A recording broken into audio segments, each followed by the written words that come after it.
लोग अक्सर ऐसे पौधों को मरा हुआ खराब कह के और उसे फेंक देते हैं, लेकिन यहीं से शुरू होता है हम प्लांटोहोलिक्स का काम।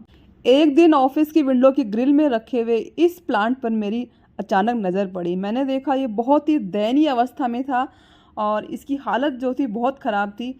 तो मैंने ठान लिया कि इसको मैं पुनर्जीवन दूंगी। इस गमले को उठाकर मैं अपने घर पे लाई और कारण देखा तो कारण ये था, ये देखिए कोई ड्रेनेज होल नहीं है, स्टाफ इसमें पानी डालते रहते हैं और ये ऐसा धीरे धीरे धीरे धीरे सड़ गया। मिट्टी पूरी उसकी सड़ गई थी, कीचड़ हो गई थी। लोग अक्सर ऐसे पौधों को मरा हुआ खराब कह के और उसे फेंक देते हैं, लेकिन यहीं से शुरू होता है हम प्लांटोहोलिक्स का काम और हमारा टैलेंट। ऐसे मरे हुए प्लांट को, ऐसे सड़े हुए प्लांट को पुनर्जीवन देना ही हमारी खूबी होती है। तो सबसे पहले मैंने इस प्लांट को निकाला प्लांटर से ताकि मैं देख सकूं इसकी जड़ों की हालत कैसी है। मिट्टी जो थी उस पर पूरी तरह से सनी हुई थी, चिकनी मिट्टी थी।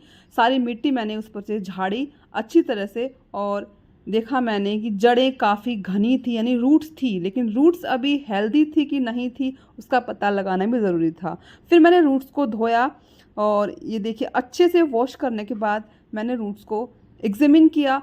कुछ जो डंडियाँ थी उनकी रूट्स बिल्कुल गल गई थी, लेकिन ये देखिए इस वाले डंडे की रूट्स काफ़ी हेल्दी थी, मतलब 80% तक रूट्स हेल्दी थी।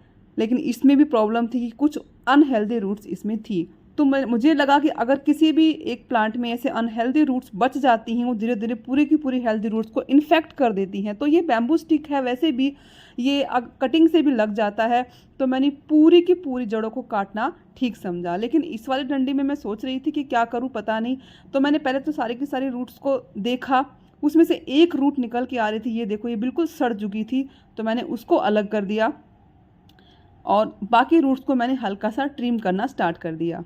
देखिए जब भी कभी इस तरह से आपकी कभी भी किसी पौधे की रूट बहुत बड़ी बड़ी हो गई हों तो अक्सर फाइब्रस रूट्स को हम कट कर देते हैं मेन रूट्स को छोड़ते हुए।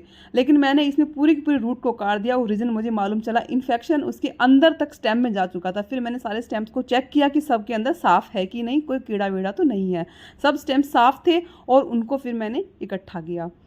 फिर उनको अच्छे से साफ़ किया। ये करना बहुत ज़रूरी होता है। सूखे पत्ते जब तक हम हटाएंगे तब तक जो अंदर जो नई ग्रोथ हो रही है, रूट्स निकल रहे हैं, पत्तियां निकल रही हैं, वो बाहर आने में उनको बहुत दिक्कत होगी।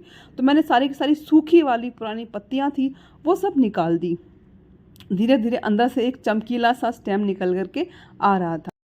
अक्सर क्या होता है, समय की कमी की वजह से या फिर लापरवाही की वजह से हम प्लांट्स पे ध्यान नहीं दे पाते हैं। धीरे धीरे प्लांट्स लेकिन देखभाल ना होने की वजह से गल जाते हैं, सड़ जाते हैं। फिर जब कभी ध्यान जाता है तो फिर हमें बहुत बुरा लगता है कि हमने ऐसा किया। तो घबराने की कोई बात नहीं है, प्लांट्स बहुत भोले भाले होते हैं। थोड़ी सी अगर केयर देंगे हम उनको, फिर से उनको ट्रीट करेंगे अच्छे से इंसेक्टिसाइड वगैरह से, तो कटिंग वगैरह अप्लाई करेंगे, नई मिट्टी देंगे, फिर से उनको रीपोर्ट करेंगे तो प्लांट्स फिर से उग जाते हैं। इनकी प्रकृति ही ऐसी है, ये भूल जाते हैं अपने साथ हुए अत्याचार को। तो इस तरह से मैंने सारे की सारी सूखी हुई पत्तियों को अलग कर दिया और स्टेम सारे के सारे साफ थे, अंदर से रूट्स भी दिखने लग गई थी। इस तरह सबको इकट्ठा किया मैंने और 1/2 में मैंने काट दिया। देखिए मैं इस प्लांट को मिट्टी में नहीं बल्कि पानी में उगाने वाली हूँ, क्योंकि ये लक्की बैम्बू ट्री है, इसको हम इंडोर भी रख सकते हैं। तो मैंने सोचा कि क्यों ना मैं इसको इंडोर में ही पानी में इसको उगाऊँ। तो इस तरीके से मैंने इसका बंच बना लिया, जो कि अक्सर आपने देखा होगा शॉप्स में या इधर उधर घरों में रखते हैं लोग।